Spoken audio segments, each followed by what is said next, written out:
जी हाँ दोस्तों, सभी को स्वागत करते हैं जलसा फीजी रेडियो के 687 एपिसोड में। मैं हूँ प्रोग्राम डायरेक्टर विनेश, और जो भी आप गीत सुन रहे थे, होप है कि आपको अच्छा लगा होगा।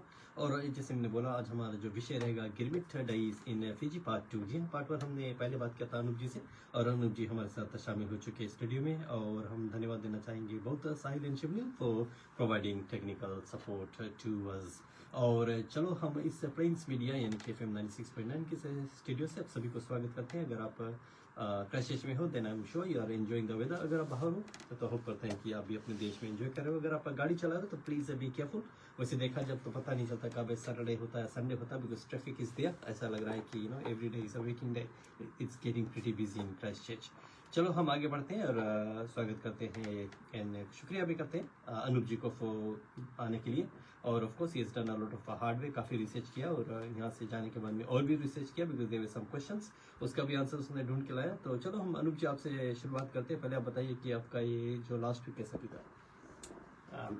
Thank you Vinesh. जलसा फीजी रेडियो पे मुझे बुलाने के लिए बहुत बहुत धन्यवाद। और आपके सभी श्रोताओं को नमस्कार, जो न्यूजीलैंड में फिजी इंडियन कम्युनिटी से सुन रहे हैं, या जो इंडिया में सुन रहे हैं या बाद में सुनेंगे, उनको भी बहुत बहुत नमस्कार।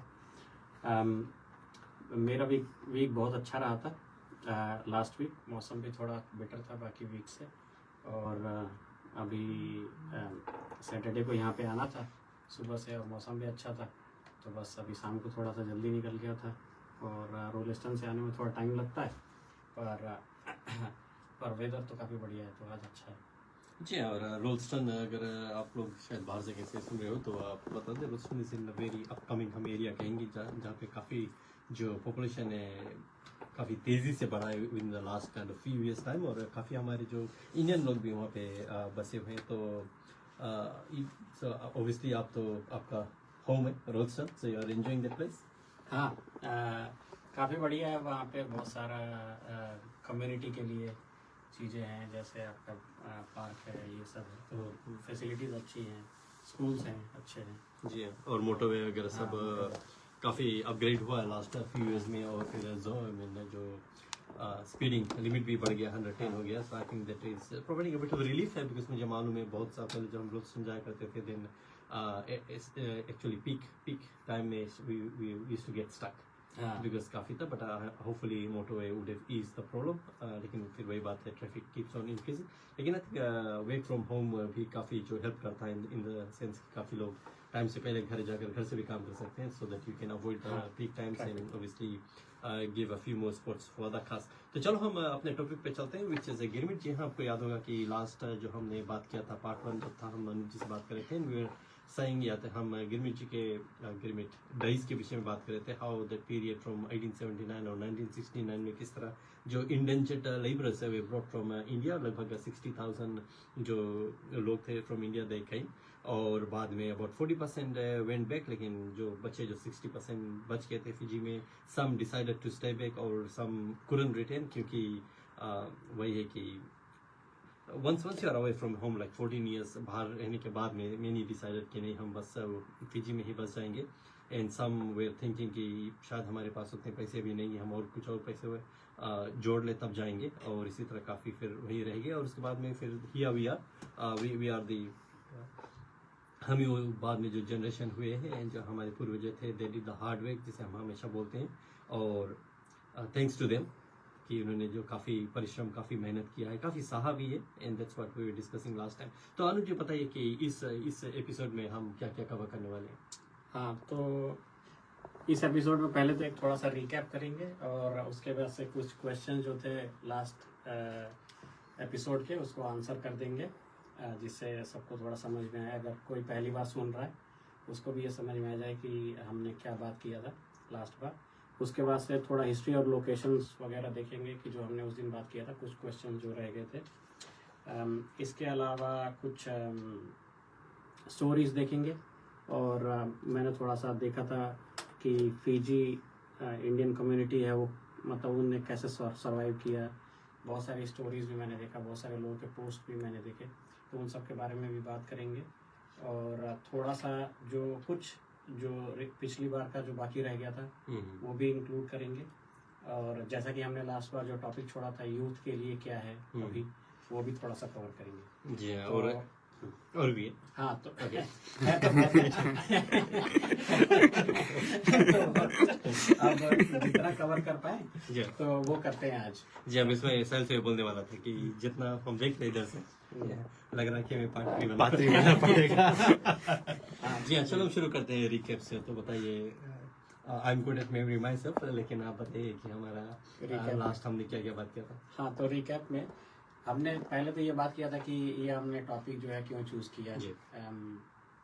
जो भारत है, इंडिया है, या उत्तर प्रदेश स्पेसिफिकली, वो फिजी इंडियंस की अपनी मिट्टी क्यों है, कनेक्शन क्या है वहाँ का, वहाँ से कब ये जर्नी स्टार्ट हुई 1879 में, और 1917 तक डिफरेंट जो बड़े शिप्स थे उसमें वो ट्रांसफ़र किए गए इंडेंचर्ड लेबर जो थे।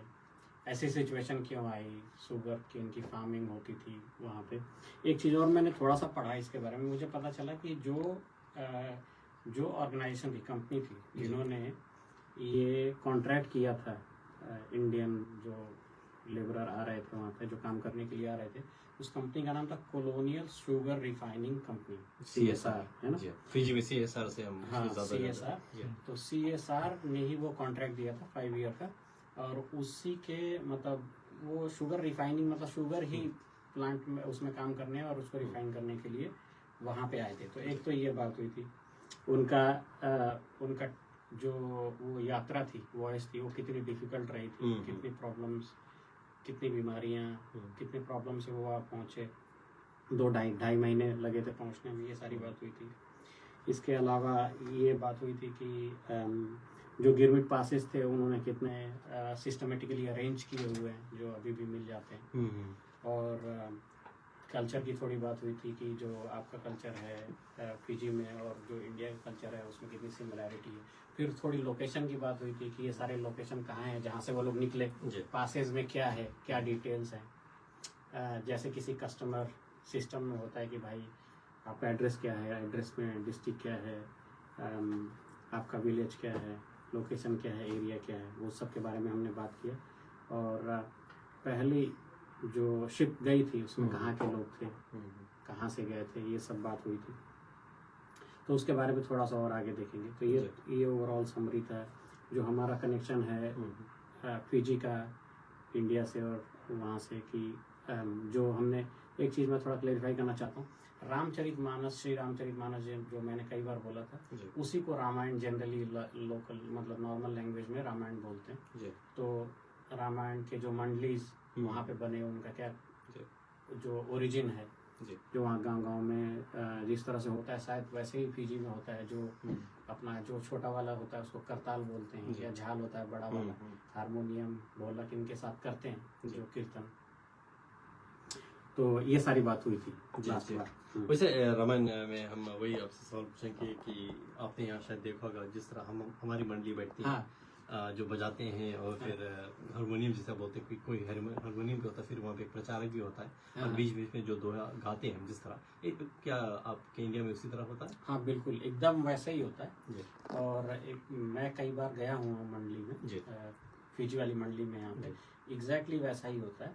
और ठीक मतलब पूरे सुर में वो गाते हैं, रामचरितमानस को, रामायण को रखते हैं और उसको गाते हैं। कई बार कई जगहों पे लोग जो है एक तरफ से स्टार्ट करते हैं और थोड़ा थोड़ा, जैसे मैंने यहाँ पे देखा आपका जो हनुमान मंदिर है क्राइस्ट चर्च वाला, उसमें भी वो एक एक करके थोड़ा थोड़ा हर बार, हर शायद सैटरडे ट्यूसडे को पढ़ते हैं उसको, और सब लोग गाते हैं उसमें। और सारी ये जो टूल्स होते हैं इक्विपमेंट के साथ, अपना करताल, झाल, ढोलक जो भी होते हैं उनके साथ गाते हैं।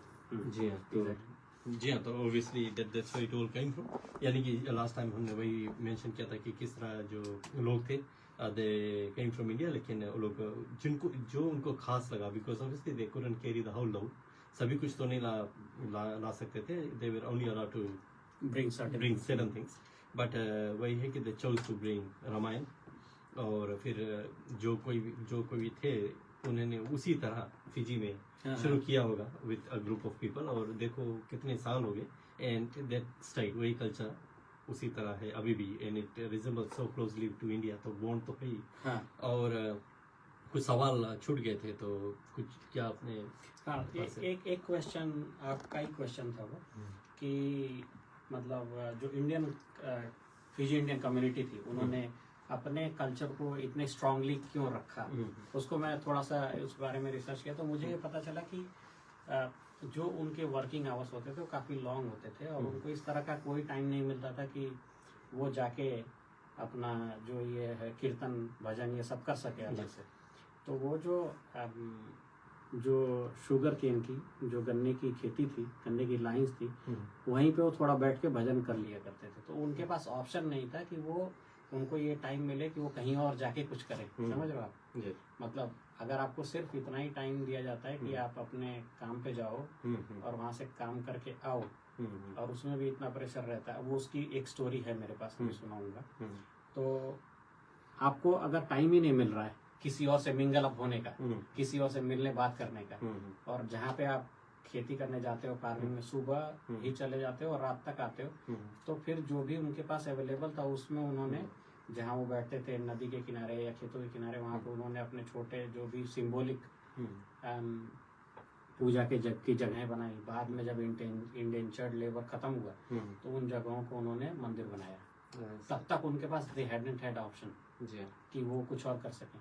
वो उन्होंने मतलब जो उनका सर्वाइवल था, और खास करके रामायण में अगर आप जाओगे तो राम जी का वनवास था। फिर मैंने जब उसको डिटेल में पढ़ा तो मुझे ये समझ में आया कि जैसे जैसे वो लोग इन चीज़ों के उसमें ज़्यादा इसलिए अट्रैक्टेड थे क्योंकि वो भी एक तरह से एक एग्जाइल में ही रह रहे थे, और उनको ये लगता था कि उसको पढ़ने से, उसको ये करने से उनको एक तरह की आशा, एक तरह का होप मिलता था, और उनको एक स्ट्रेंथ आता था अंदर से। तो वो जहाँ भी होते थे, जितना भी टाइम मिलता था वो कर लेते थे।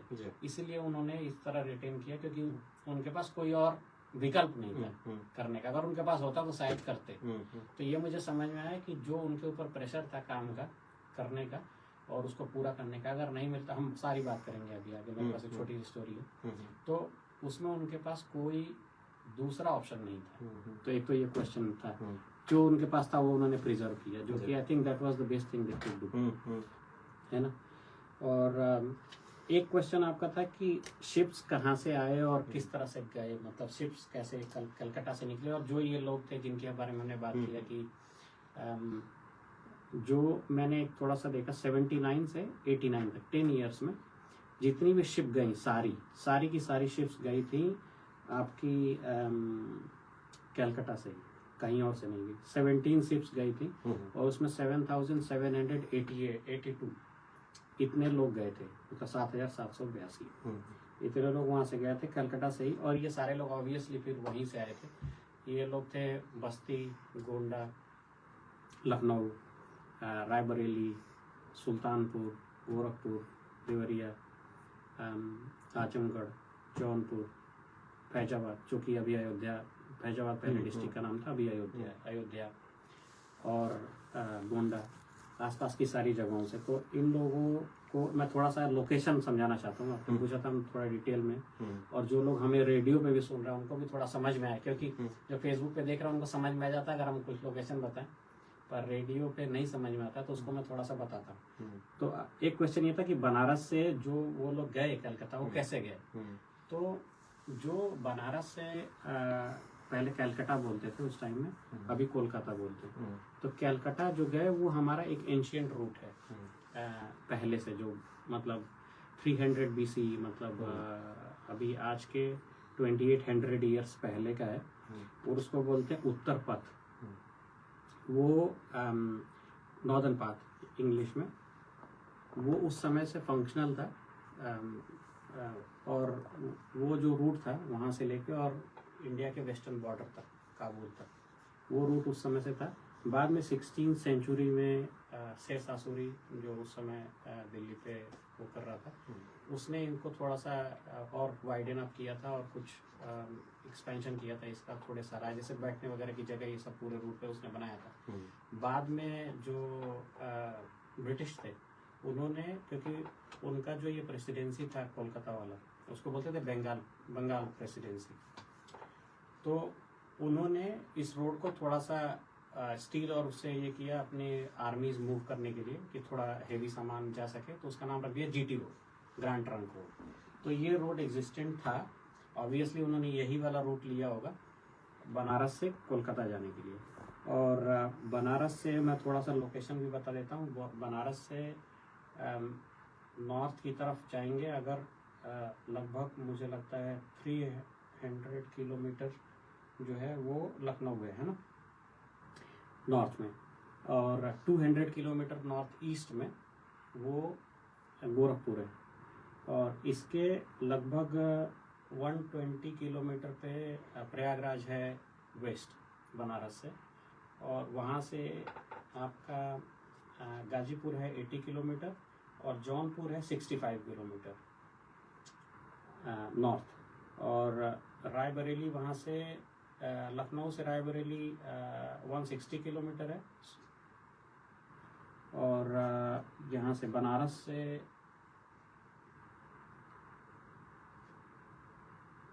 से जो है आपका कोलकाता वो 700 किलोमीटर से ईस्ट वहाँ से। और एक और बात जानना जरूरी है कि जो बनारस है वहाँ से गंगा जी, रिवर गंजेस, गंगा जी वहाँ से होके जाती हैं और आगे जाके ये कोलकाता तक जाती है। तो ये उसके अराउंड रूट है जो जीटी रोड का।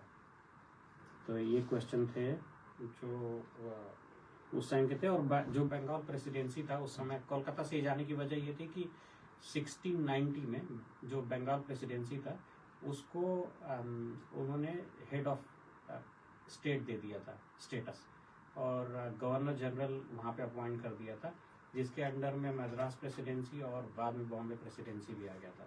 तो जो इनका गवर्निंग बॉडी था वो कलकत्ता में ही था, इसलिए वो वहाँ से ज़्यादा शिप्स वो करते थे। और बंगाल प्रेसिडेंसी में बंगाल, बिहार, उड़ीसा और parts of south east Asia भी था उस टाइम पे। और वो बंगाल प्रेसिडेंसी का कलकत्ता जो था दैट रिमेन्ड कैपिटल 1911 तक, 1911 तक वो कैपिटल था। 1911 में उन्होंने कैपिटल दिल्ली शिफ्ट किया, और उसके बाद तो बहुत टाइम 1947 नहीं है, 1911 में उनका एडमिनिस्ट्रेशन दिल्ली शिफ्ट हुआ, उसके पहले वो कलकत्ता से ही ऑपरेट होता था। तो ये थोड़ा सा स्टोरी है। एक चीज़ छूट गया था मेरे से, वो ये है कि अयोध्या जो है वो बनारस से 220 किलोमीटर है, 220 किलोमीटर नॉर्थ। काफ़ी थैंक यू, काफ़ी इंटरेस्टिंग है अनुज जी आपका जो रिसर्च है, इट इज़ हेल्पफुल स्पेशली हमारे लिए, जस्ट टू इमेजिन कि किस तरह हुआ था एंड हाउ पीपल केम, और किस तरह कलकत्ता से जो शिप वहाँ से छुटी और पीपल वेयर दिया, जैसे लास्ट एपिसोड में हमने मेंशन किया था काफ़ी स्ट्रगल था उनका शिप में, क्योंकि काफ़ी लोग, मैं भी एक स्टोरी पढ़ रहा था, एक भवानी नाम का भी एक लेबरर था जो घर से निकला था एंड देन काम ढूंढने के लिए, और ज़्यादा करके उस समय पे लोग कलकत्ता में जाकर नौकरी ढूंढते थे, तो वो वहाँ से निकला और काम के इस तरह ढूंढते ढूंढते कहीं बीच में, मुझे याद नहीं कौन सा सिटी में, एंड देन रिक्रूटर्स, हाँ, so they got in touch with him, और उन्होंने उसे कन्विंस कर दिया कि चलो यहाँ जाना है, और वो उनके जो हम कहेंगे ना चुंगल में आ गया और पहुँच जाता है कलकत्ता, और कलकत्ता से फिर गायब हो जाता है, यानी कि फिजी चला जाता है। और उनके जो माँ बाप है अब वो लोग परेशान हो गए कि बेटा कहाँ चला गया, उसी बस मेरी डेज और बेटा गायब हो जाता है। और उसकी काफ़ी सेड स्टोरी है, बिकॉज फिर अपने बड़े बेटे को काफ़ी दिन बाद भेजता है कि जाओ तुम ढूंढ के आओ, और वो जाता है ढूंढने के लिए, फिर वो बेटा भी कलकत्ता से वापस नहीं आता है। और ये जो भवानी है तो फिजी में है, और ये थोड़ा पढ़ा लिखा है, वो हेल्प करता सभी और फ्रेंड्स को चिट्ठी लिखने के लिए, लेकिन खुद वो चिट्ठी नहीं लिखता है, ऐसे उसका समय बीतते जाता है। And that's where the 14 number comes in, जो आपने बोला है 14 साल, उनके साथ में भी वही होता है कि वो ही returns to India after 14 years, और वो भी उसको अचानक से पेड़ के नीचे सोया हुआ होता है, अचानक से उसको याद आता है अपने घर के, एंड देन ही डिसाइड्स कि नहीं मुझे लौटना है, एंड देन फिर वो अपना जो अर्जी देनी पड़ती है ना लौटने के लिए। ऐसा नहीं था, उसमें कंडीशंस था, पहले कंडीशन था कि अगर आप विद इन 5 ईयर्स अगर लौटना चाहते हो तो लौट सकते हो, लेकिन यू हैव टू पे फॉर योर ऑन वॉयज। और वैसे अगर देखा जाए तो कॉस्ट वाजंट दैट मच, लेकिन उन लाइब्रेरीज के लिए कॉस्ट बहुत था। हाँ, ये तो है। हाँ, कि मुझे एक चीज पता चली, वो ये इसमें मैंने थोड़ा सा ढूंढा तो कि 1892 में पहली बार जो एक वहां से वापस शिप गई थी उसमें लोग गए, और उस समय के अराउंड ही पहली बार उन लोगों ने लेटर्स, चिट्ठियां लिखी थी अपने घर के लिए, और उन चिट्ठियों में ये बताया था कि यहाँ पे कैसी कंडीशन है, कितनी प्रॉब्लम्स हैं यहाँ पे रहने में, और कई लोगों ने ये भी लिखा था कि यहाँ पे किस तरह की सिचुएशन है, और उसमें उन्होंने बताया था कि हमारी दिनचर्या यहाँ क्या है, हम कितने प्रॉब्लम्स में रहते हैं यहाँ। और जैसे जैसे जो उन्होंने जो बताया था मैं थोड़ा सा बताता हूँ, एक छोटी सी स्टोरी है कि उनका दिन स्टार्ट होता था सूरज उगने से पहले, मतलब अर्ली मॉर्निंग में, और वहाँ पे जो रहने की जगह होती थी उसको बोलते थे कूली लाइंस। और सिर्फ यहाँ नहीं, मैं थोड़ा सा देख रहा था तो ट्रिनिडाड में भी जो रहने की इनकी जगह होती थी उनको कूली लाइंस ही बोलते थे। बाद में एक तो स्टोरी भी है मेरे पास उनकी, वो नाइटिंगेल ऑफ कुछ तो नाम है उनका, मेरे पास है वो। उस जगह का नाम बाद में कूली लाइंस की जगह का नाम चेंज करके उन्होंने गांधी पे रख दिया था, गांधी जी 1954 में। तो छोटी सी झोपड़ियों में रहते थे जो लोग, मतलब मिट्टी या घास फूस या टीन जो नहीं होता ऊपर का टीन शेड, उसका बना होता था।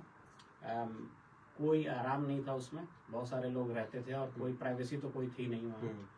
और खाना जो होता था उनका सिर्फ उबला चावल, बॉइल्ड राइस, और थोड़ा सा नमक या थोड़ी सी चटनी आप लोग समझते हो, हाँ, पिकल। तो दूध और सब्जियां जो है वो मतलब सपना था, मिलता नहीं था। और वो लोग अगर भूखे भी रहते थे तो भी उनको काम पे जाना होता था सुबह सुबह, मतलब दिन निकला उसके पहले। और उसके लिए एक स्पेशल बेल बजती थी, घंटा। वो घंटा बजा तो आपको जो है वहाँ पे रहना है खेत पे। और अगर टारगेट कंप्लीट नहीं हुआ तो उसमें सजा मिलती थी, पनिशमेंट, जुर्माना लगता था या आपको जेल भी जाना होता था। उन्होंने वहाँ जेल बना रखे होंगे उस टाइम। और जो विमेन थी, महिलाएं, उनके लिए स्पेसिफिकली प्रॉब्लमेटिक था क्योंकि उनको सेम अमाउंट ऑफ काम करना पड़ता था। जो लोग थे, मतलब मेन जो थे आदमी, उनके जितना ही काम करना पड़ता था, और बच्चों को भी संभालना पड़ता था, खाना भी बनाना पड़ता था। बीमारियों में मलेरिया, बुखार, ये सब, डिसेंट्री, ये सारी चीज़ें, इलाज बहुत ही कम था या बिल्कुल ना के बराबर था। मतलब आपकी तबीयत खराब हुई तो ठीक हो जाओ, अपने आप से ही ठीक होना है। और फिर भी मतलब शाम को आने के बाद, अंधेरा होने के बाद ही वापस आ सकते थे, तो 7 घंटे वापस लगती होगी। शाम को कोई ना कोई चूल्हा जलाता ही था। फिर ये लोग क्या करते थे कि कोई चूल्हा जलाते थे अगर 2-4 लोग, तो 2-4 लोग रामायण का पाठ करने बैठ जाते थे, वो कीर्तन पढ़ के। और कोई भजन गाता या कीर्तन करता, या कोई कहानी सुनाता, या अपने गांव की कहानी सुनाते। उन्होंने अपना जो भी प्रॉब्लम्स था वो सब, बहुत सारे प्रॉब्लम्स उन्होंने सहे, लेकिन उन्होंने अपनी संस्कृति को बचाया कि उनके पास और कोई ऑप्शन नहीं था। ये सब करते हुए मुझे ये समझ में आया कि फिर वो, अगर हमारे पास सैटरडे संडे की छुट्टी है तो ही तो हम जा पाते हैं, उनके पास कोई छुट्टी नहीं। और सिर्फ यहाँ का नहीं, मैंने कई जगह का और पढ़ा। मुझे लगता है कि फिजी का तो है, फिजी के साथ बाकी जो इंडेंचर्ड लेबर जहाँ गए थे, उनको भी एक बार हमें देखना चाहिए कि वो लोग किस कंडीशन में रहे। क्योंकि बहुत सारे लोग, जैसे मैंने देखा ट्रिनिडाड में ही 1917 तक 1,40,000, 1.4 लाख लोग जो है चले गए थे तब तक। और वो भी काफ़ी ख़राब सिचुएशन, हर जगह यही अमूमन इसी तरह की वो थी प्रॉब्लम। तो ये छोटी सी स्टोरी थी उनका जो है कि टाइम कैसा कटता था वहाँ पे। जी। और अनूप, आपका जो पोस्टर मैंने देखा जो आपका लास्ट जो क्रिएट किए थे, उसमें आपने जो फोटो का, सॉरी, फूड खाने का जो फोटो डाला, हाँ, वो फूड वहीं का है जी। तो उसमें जो है वो सारा, क्योंकि एक तो जैसे कई तरह के कनेक्शन है। एक तो हो गया स्पिरिचुअल, जो जैसे आप ये करते हो, अभी त्योहार पे आएंगे, त्योहार जो मनाते हैं, या जो फूड जो खाना खाते हैं, तो अमूमन वो सारे फूड भी जो थे आपने रिटेन करके रखा हुआ है। वो सारे फूड आप बनाते हैं। अब 150-200 साल बाद अगर कोई घर के बाहर रहा होगा तो अगर उसने फूड भी रिटेन किया हो तो वो भी तो एक वो है ना, बड़ी बात है, That is क्योंकि a- जैसे अभी आप बता रहे हो कि जब वो लोग लेबरर्स थे, जब देन उनको वही लिमिटेड खाने मिल रहे थे। हाँ बिल्कुल, खाने को था ही नहीं। जी हाँ, बहुत थोड़ा बहुत। बट फिर भी व्हेन जब उनको खुद अपॉर्चुनिटी मिला होगा कि खाना चलो बनाने का, अपनी हाँ। तरह खाना बनाए, हम्म। Then somehow they could remember हाँ कितने साल के 10-12 साल के बाद में then they would have started cooking their own food अपनी तरह। हम्म। But then they could remember ना कि हम इंडिया में अपने घर पे कैसे खाते थे, दे स्टार्टेड डूइंग दैट। और हम बात कर रहे हैं फिजी में, which is miles away from India. अब वही मसाला वही सब कुछ तो मुश्किल हुआ होगा, लेकिन समहाउ फिर भी यू नो दे मैनेज। हाँ, काफी बड़ी बात है। ये तो है। और ये जो लोग थे, मतलब टेम्पल्स अगर नहीं भी थे, मंदिर नहीं थे, तो भी भजन कीर्तन, रामायण के रिसाइटेशंस पढ़ना और सत्संग की गैदरिंग करना, जो प्लांटेशन की लाइन में उसमें ही कर लेना। उसके अलावा इन सारे चीज़ों के बाद भी अपनी जनरेशन्स को ये सारी चीज़ें पास कर जी। जो मैंने उन लेडी का वो स्टोरी देखा ट्रिनिडाड उनका, और काफ़ी मतलब मार्मिक, काफ़ी जो है वो इमोशनल कहानी है उनकी।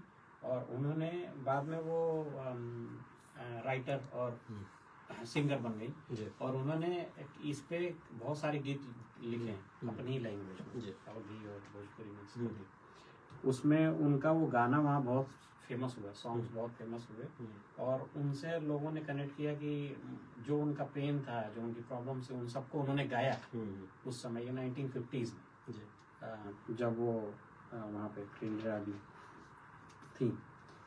इसके अलावा मेरे पास एक और चीज़ था, वो ये था कि जब मैं ये सारी चीज़ें सर्च कर रहा था तो मुझे एक पोस्ट मिला फेसबुक पे। वो कोई फिजी के ही हैं, अभी फिजी में हैं, और उनके ग्रेट ग्रैंडफादर का उन्होंने इमिग्रेशन पास, ये जो पास था वो पोस्ट कर रखा था, है ना। और उनके जो उनके वो उन्होंने, मेरी उनसे बात हुई मैसेंजर पे, और वो आज का एपिसोड सुनेंगे, तो उन्होंने पास का जो नंबर पोस्ट किया था वो 20,790 था। मैंने इसको भी देखा जाके, वैसे उस पास में था, मैंने सिर्फ ये देखा कि ये पास वही वाला है जो होना चाहिए, तो करेक्ट था पास वो। जो इनके ग्रेट ग्रैंडफादर का डिस्ट्रिक्ट है वो गाजीपुर है, और हमने गाजीपुर लास्ट एपिसोड में भी बात किया था ऑलरेडी। और थाना जो है वो सादियाबाद है, और इनका विलेज है जो यहाँ पे लिखा हुआ है वो हथियारम, ये विलेज है। अगर वहाँ से गाजीपुर से कोई सुन रहे होंगे मुझे, अगर बता सकेंगे तो मैं उन तक पास करूँगा, या मैं खुद सर्च करवाऊँगा। वो उनकी डेथ हो गई 1980 में, 105 साल के उम्र में, मतलब 1875 में ही बॉर्न हुए रहे होंगे। तो इस बीच के जो लोग होंगे, अगर वो बता सकें तो बेस्ट होगा उनके लिए। और वो भी मतलब अभी उनको मिले नहीं है, उन्होंने सिर्फ ये पोस्ट किया है कि ये मेरे ग्रेट ग्रैंडफादर थे, और ये एक वो है फेसबुक का ग्रुप है, गिरमिट ग्लोबल करके जी। तो उसमें इन्होंने पोस्ट किया था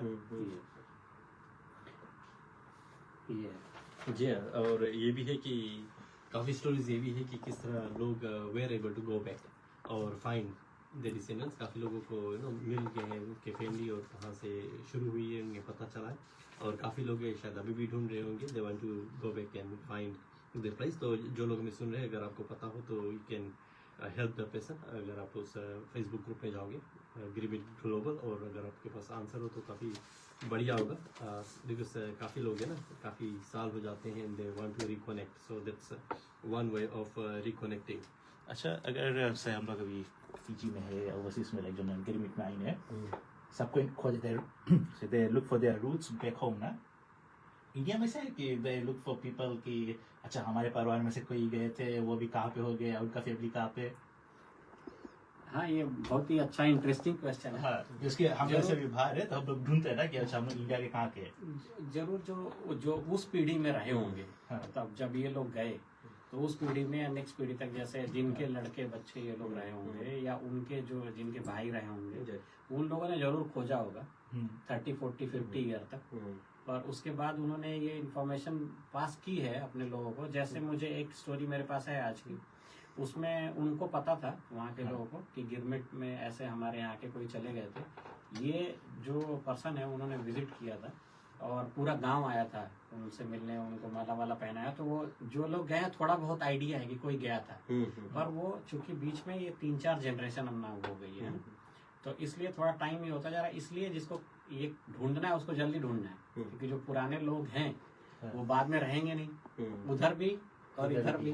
तो इसलिए जल्दी से ढूंढ के और वहाँ पे ये करना है, तो वो बता पाएंगे कि ऐसा कोई आदमी गया था, ऐसा कोई यहाँ पे था, तो पता चल जाएगा। क्योंकि जैसे लाइक अभी हम लोग को रफली पता है कि हम लोग इंडिया के किस एरिया में से आए ना, जैसे अभी अपने था, तो मतलब उनको भी पता होगा ना, मतलब काफी लोगों को तो नहीं पता होगा गिरमिट पर लोग गए थे, पर अब जैसे काफी ग्लोबलाइजेशन हो गया है ना, लोगों को पता चल रहा है कैसे गिरमिट में ट्रिनिडाद, फिजी, साउथ अफ्रीका कहाँ गए थे लोग ना।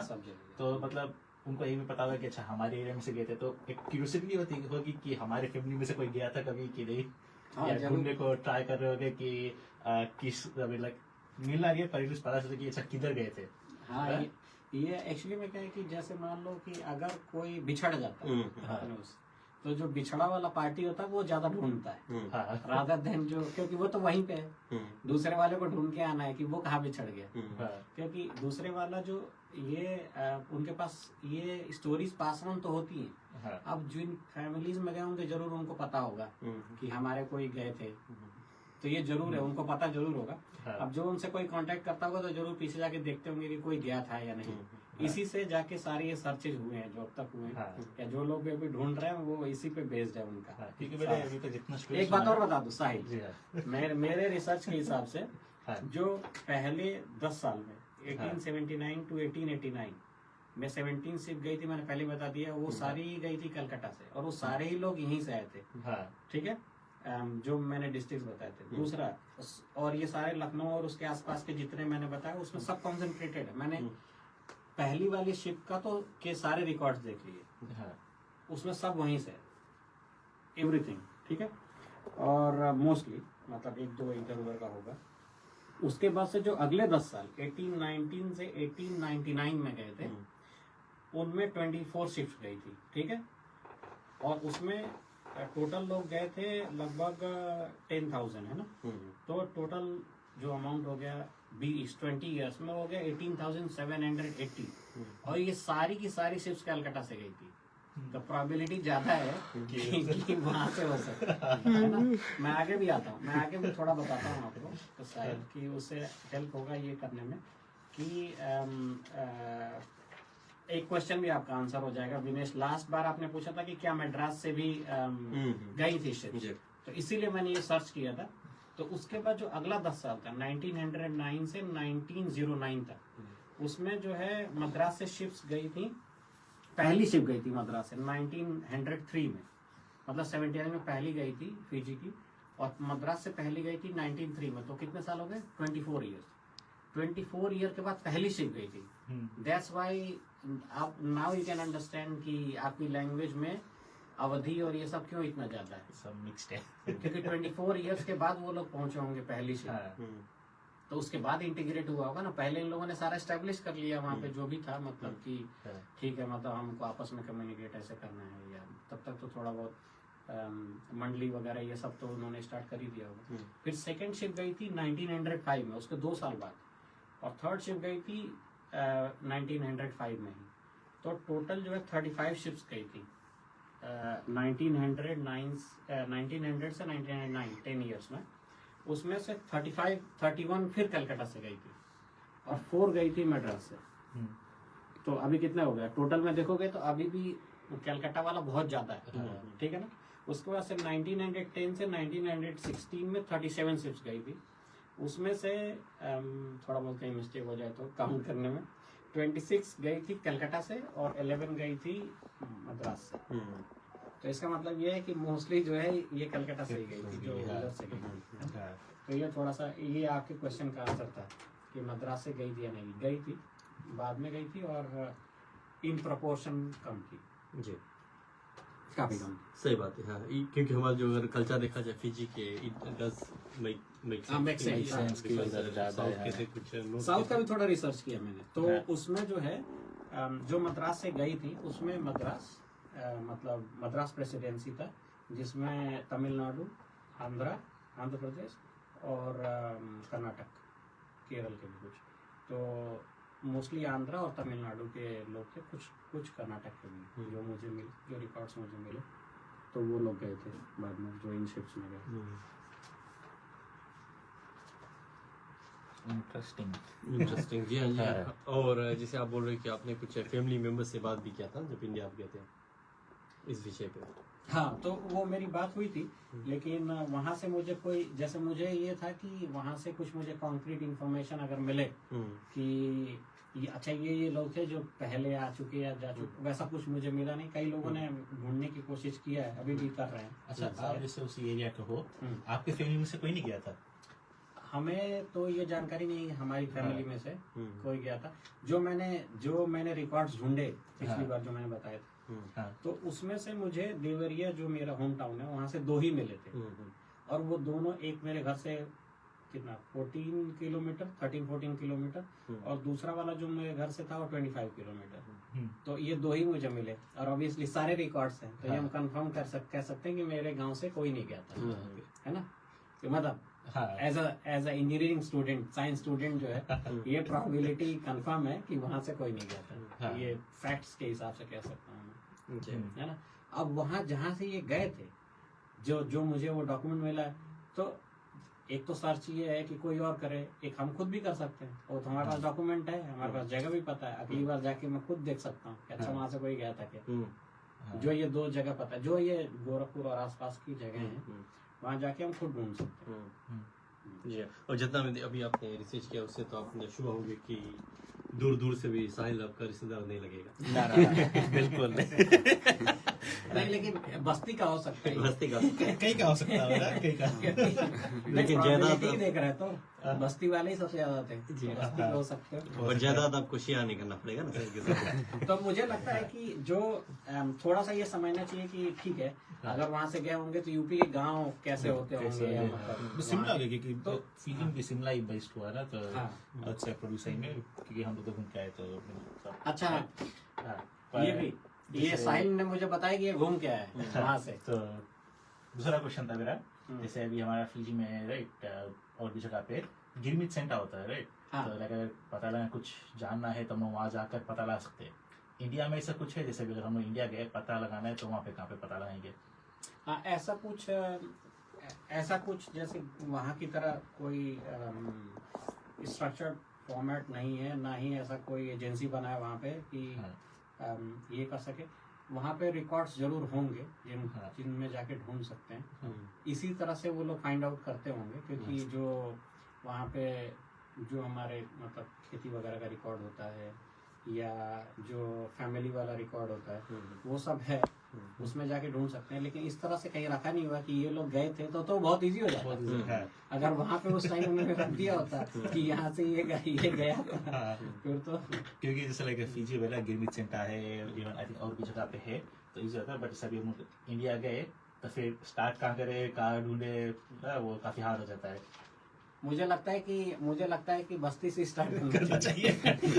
घर नोट करो ना, वहाँ से 200 किलोमीटर का सर्किल बनाना चाहिए, कहीं ना कहीं तो मिल ही जाएगा। 10-15 साल निकालना पड़ेगा। नहीं, पास तक अगर कनेक्ट हो गया, क्योंकि देखो अगर तुम्हारी फैमिली अभी 4-5 पीढ़ी के बाद में कोई ना कोई जरूर मिल जाएगा, क्योंकि बहुत एक्सटेंड हो गया ना। अगर ढूंढोगे तो कम से कम बहुत सारे ट्रीज होंगे तुम्हारी फैमिली में, कोई ना कोई बता देगा कि ये पास है। अगर वहां तक पहुंच गया तो ढूंढना इजी। जी। और अभी अगर देखा जाए टेक्नोलॉजी का ज़माना है और काफ़ी इजी भी पड़ जाता है कनेक्ट करने के लिए। जिसे भी खुद अनूप जी ने काफ़ी जो रिसर्च किया उसको उतना मालूम पड़ चुका है, और हमें मालूम है कि काफ़ी लोगों ने successfully they have actually made their families origin तक पहुंच चुका है। तो इट इज़ पॉसिबल। और जो लोग इंटरेस्टेड है, जिसको एकदम जानना ही है, देन कहते हैं ना, if there is a will there is a वे।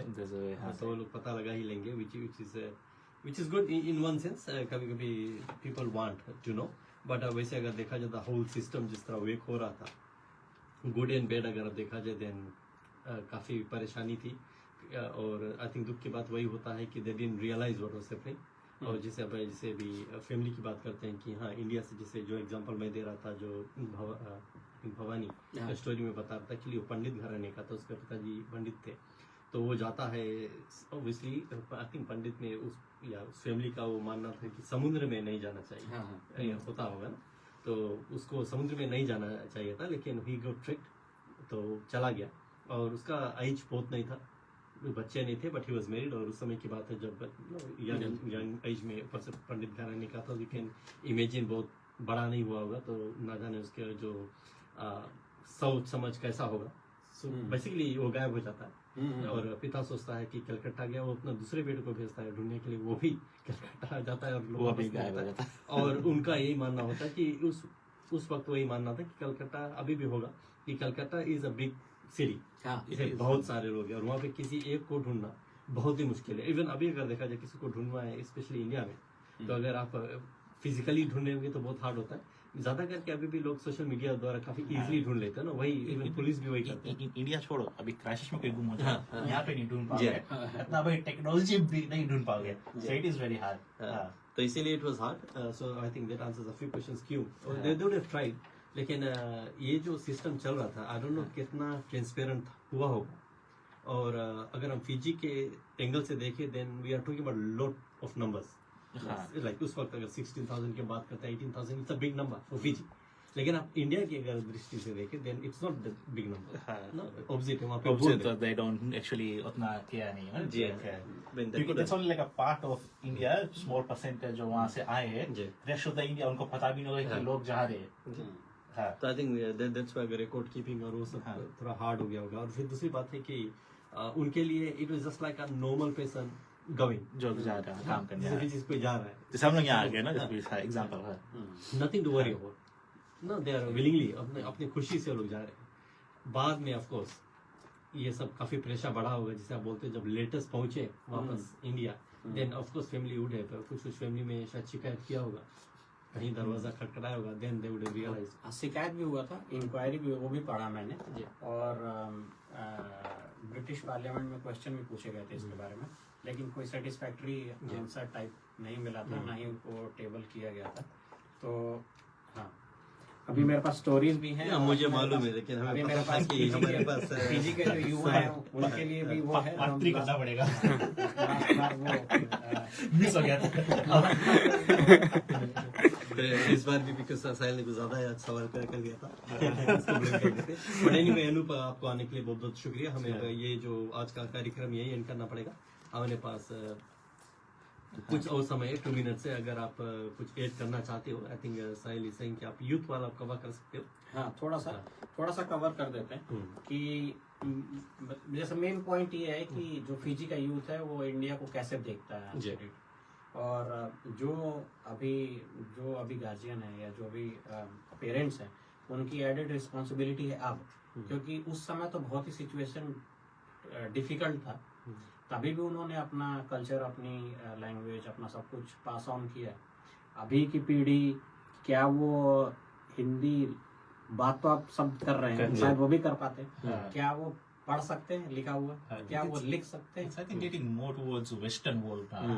वो ठीक है, मतलब अभी इंग्लिश पढ़ रहे हैं, लेकिन ये भी उनको पास ऑन करना है, क्योंकि उनका एडेड बेनिफिट है जो उनको आगे पता चलेगा। क्योंकि पहले तो हिस्ट्री से जुड़ी है वो क्या है, भावना है, मतलब जो हमारा अटैचमेंट है। उसके बाद उनके पास क्या अपॉर्चुनिटी है, क्योंकि इंडिया जो है एक बिजनेस हब है अभी के टाइम में, टेक्नोलॉजी और स्टार्टअप का भी हब है। इससे उनको क्या फायदा मिल सकता है? उसके अलावा जो उनकी कल्चरल आइडेंटिटी है, वो चाहे जितना भी छोड़ना चाहें, या वो तो छूटेगी नहीं। तो इसलिए उनको इक्विप्ड करना, उनको अपना जो लैंग्वेज है उसको पढ़ सके, लिख सके और बोल सके, जिससे उनको एक और अपॉर्चुनिटी का डोर खुला रहे उनके लिए। क्योंकि पहले तो मुश्किल था, शिप्स में बैठ के जाना 3 महीने। अभी तो फ्लाइट पकड़ के साइल भी गया था, और इसने सब घूम दिया, इसने बनारस, प्रयागराज, अयोध्या, हर जगह गया। तो मैं इसलिए उनके पास ये अपॉर्चुनिटी भी है, और उनके पास आज के डेट में सब कुछ रिसोर्सेज भी है। जी तो वो आगे कर भी सकते I think it's हैं। आपको सिर्फ थोड़ा सा उनको ये बताना है, सिखाना है, डायरेक्शन देना है। जी हाँ, बिकॉज नेक्स्ट एपिसोड में हम साहिल और शिव दोनों से पूछेंगे कि लोग इंडिया तो गए थे, क्यों गए थे, क्या ढूंढने गए थे। मैं तो कुंभ में गया था। कुंभ। हाँ, 144 years बाद आया था। हाँ। So it's not like मेरे बच्चे, उनके बच्चे, शायद उनके बच्चे भी नहीं जा पाएंगे। I was like, मेरे टाइम पे आया तो क्यों नहीं? जी, life It's what's your lifetime opportunity. So that was the main reason. या फिर काफी साल से हम लोग प्लान कर रहे थे जाने को, पर कुछ अभी लाइक पहला बार प्लान किया तो कोविड आ गया, फिर लॉकडाउन हो गया था, पोस्टपोन होते होते and finally we reach there Kumbh. देखो तुम्हारे जो ग्रेट ग्रैंडफादर लोग थे वो लोग गए थे कुंभ में 144 ईयर Yes, पहले, पहले। अब तुम चले गए। बीच वालों को सबको तुमने वो कर दिया, उनके लिए अच्छा काम कर दिया। सही बात है। I think our time must be up now. जी हाँ, our time is up and we have one more time for last song. Last song. So we'll end it here. जी हाँ, और I think last song if I am not wrong Anoop ji का जो जी favorite हाँ। song है। जी हाँ, तो हम अनूप जी का जो फेवरेट सॉन्ग है वो बजाएंगे और धन्यवाद देते हैं अनूप जी को रिसर्च करने के लिए, हमारे पास आने के लिए और शेयर करने के लिए। खासकर जब हम गिरमिट डेज इन फिजी की बात करें और where is Anoop is from India, उसने जो काफ़ी छानबीन की है, आई थिंक काफ़ी बढ़िया काम किया है। तो हमारे पास समय तो हर वक्त कम ही होता है। Thank you so much. जाते जाते Anoop few seconds and then sail play song. PG Indian community जो है वो उसके रूट्स जो हैं वो इंडिया में हैं, उनकी अपनी मिट्टी है भारत। आप कहीं भी रहिए लेकिन उससे जुड़े रहिए, ये मेरा संदेश है। और अभी हमें सुनने के लिए और पीजी इंडियन जो ये रेडियो है अपना जलसा पीजी रेडियो, उसके सभी श्रोताओं को नमस्कार, धन्यवाद। और इंडिया से भी जो सुनेंगे उनको नमस्कार, धन्यवाद।